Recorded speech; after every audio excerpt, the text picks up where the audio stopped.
All right, guys, let's talk about entrepreneurship. So, I'm in Medellin, Colombia. And obviously, as you know, I quit law enforcement at the age of 29. I was a police sergeant, promoted very young, had a really good career, spent a lot of time working. And I'm talking about like 7 days a week, every single day. I lived, breathed, slept, law enforcement, adrenaline, everything you can think of, right? And so, I was looking back as I'm, lining up a cigar. And I thought to myself, I'm like, hey, man, I'm living fully remote. Finances are covered. Obviously, quit with over 7 figures liquid. I was like, how did I get here? Right. Because, it's easy to see like the actual end game, meaning that like, oh, this guy's doing really well, etc. But then you peel back the layers because you want to really wonder like, how did they get there? Because can you replicate it? Is it something that's actually legitimate? Is the person realistic, etc.? These are all the same thoughts that I was going through also, because I would see all these guys online and these guys would just talk about a good life, right? And sometimes they would just show it. And I always thought to myself, I was like, what was the actual tactical things that they did? Like, legitimately, what did they do? Because it always seems like you only see the end goal and you never really see like the come up, right? So I want to talk about a few different things that led me to where I am today, right? So obviously it is February of 2026. The crypto market has quote unquote crashed again, even though I've been involved for over, a decade now. And so that's gonna be number one, crypto. So I was an early believer in crypto. Call me like the tinfoil, the anti-government, the conspiracy, etc. But ultimately, like that was one of my first thoughts of just getting out of the rat race. I said, hey, I need some type of investment that is not the traditional sense, because if I'm following what everybody else is saying, let's just be realistic, I'm going to end up like everybody else. So I did not want to do a 401k. In law enforcement, or at least in California, they have what's called a 457B. It's basically just a 401k for government employees. The biggest difference was that's number one, if you quit, you can actually cash it out before you turn things like 62 for a 401k. There was not really employee matching, but there were some pretty good, easy like contributions you could do for that.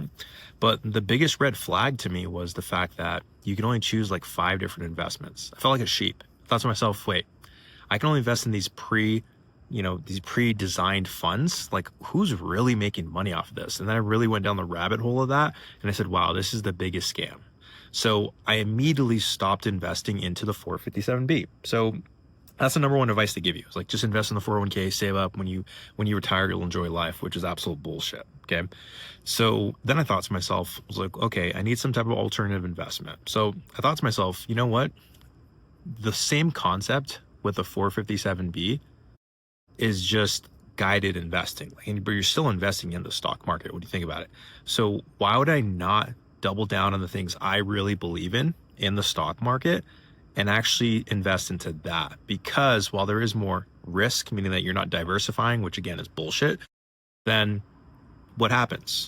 You actually will double, triple, quadruple your returns in theory, right? Because if you have the S&P 500 and 6 of the companies are outperforming most of them and they're carrying most of the weight, let's just be realistic. If you had just invested in those 6 companies, then you would have made way more than you would with that ETF, with that fund, etc. Okay. So that led me to Bitcoin, because the underlying core concept, I read the white paper, I understood the thought process. Back then, Twitter, right? Because I know it's X now, but Twitter was way more active with different founders of projects and people that were main decision makers in projects. And I just truly believed. So what I did was I actually just allocated the same money I would have done for my 457B into crypto.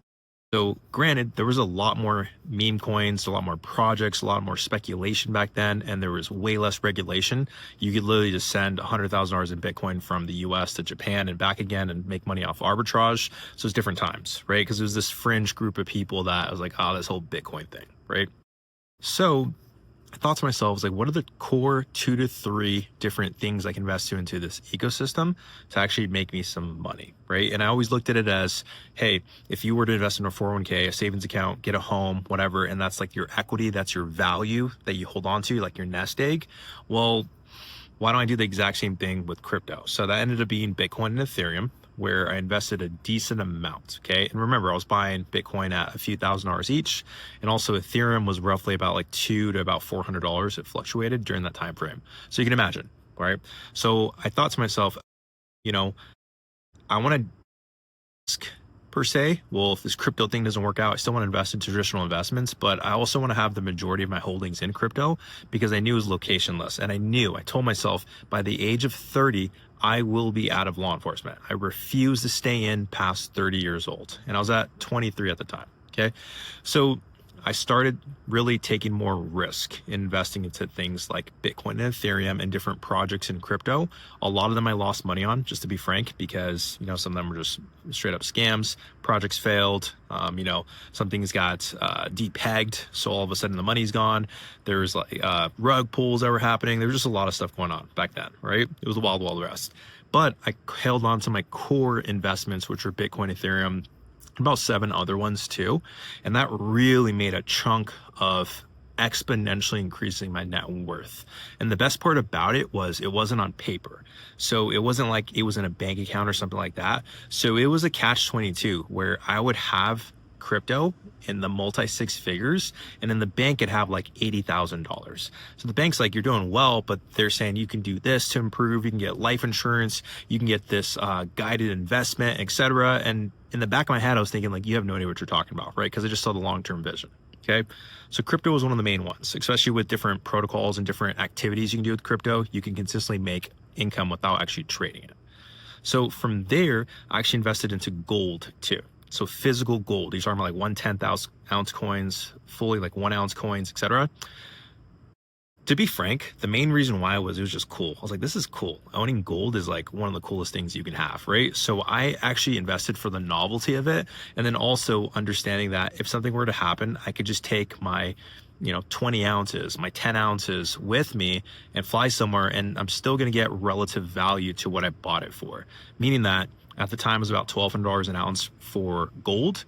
Right now, probably like $4,000, maybe $5,000 an ounce. I haven't kept track for 8 years now. But I thought to myself, well, if I have the gold and I bought it for $1,200, right? If I go to another country, yes, it's gonna be different currency, but they're gonna recognize relatively the value of it. So I'm still gonna get something relative to spot price. And spot price is just a term in the gold and commodities, not commodities, in the bullion industry of the actual going rate of what it is. So I knew that if I went to Africa, for example, I could take that 1 ounce, and while I may not get the full amount because obviously they make their profit and maybe they have some different logistical issues when it comes down to dispensing of the gold compared to the US where it's more freely moving, I would still get relative value. So again, that was like another savings account for me. Okay. So now that I had the savings covered, I thought to myself, everything else should just be risk, because if I lose my job, I have my actual income covered. And the other thing is going to be what? Well, I'm young.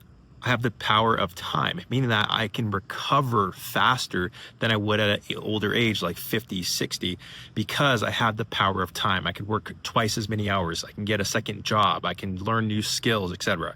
So I just took a lot of risk. Obviously invested in crypto. I tried some boring businesses, different investments, different active income sources, and a lot of them failed. One of them was what? Having a gold exchange, because I partnered with the wrong person. Didn't really work out. Lost over $50,000. That's another story, but it was the lesson that mattered. Okay. And so the reason I say this is because ultimately, as much as I can say, hey, I invested in this and this and this and this, it's still 2026. So you have to find the equivalent investment of what I did over 10 years ago. Because when it comes down to it, the core concept is this. You need to have a baseline safety net so that way you feel safe enough to take more risk for you, yourself, your family, and your friends. And then from there, you can try different investment sources and businesses.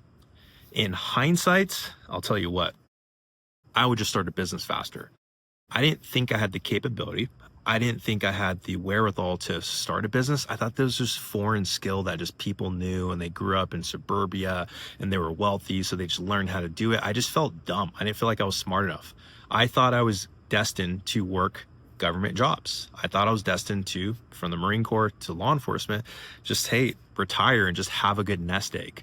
But at a certain point, outside factors drove me to get out of law enforcement. And it was a few years in that I thought to myself, you know what? I see the writing on the wall. I do not want to be here. This is a freaking toxic environment. Obviously I was in a specific area in California that wasn't the best at the time. So that was the fire behind me to drive me to go forward. I was running away from something. I was going away from it.